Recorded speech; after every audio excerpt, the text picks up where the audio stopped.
À Korogo, en vue de renforcer les capacités des médiateurs délégués et les membres des comités de veille et suivi de la cohésion sociale, un atelier s'est tenu dans la région du Poro du 19 au 20 novembre 2024 avec le soutien financier et technique du Programme des Nations Unies pour le développement.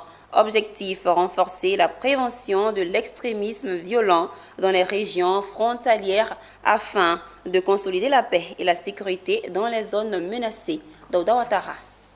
La menace terroriste demeure une préoccupation majeure pour la Côte d'Ivoire, surtout les zones frontalières du nord de la Côte d'Ivoire. Pour y remédier, le renforcement des capacités des médiateurs délégués et les membres des comités de veille et de suivi de la cohésion sociale semble être une solution selon le PNUD. Nous devons renforcer tout le système d'alerte précoce qu'on a mis en place.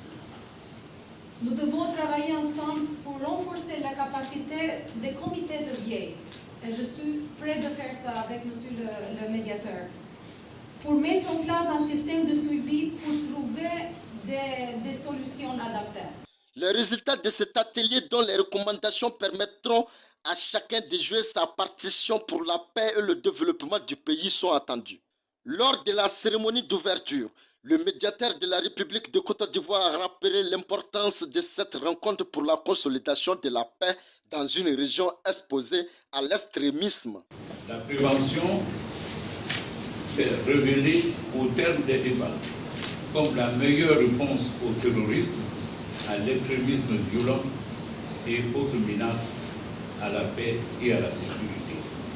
Il incombe à toutes les institutions, aux acteurs sociaux de mutualiser leurs efforts pour prévenir et combattre le fléau dévastateur et néfaste.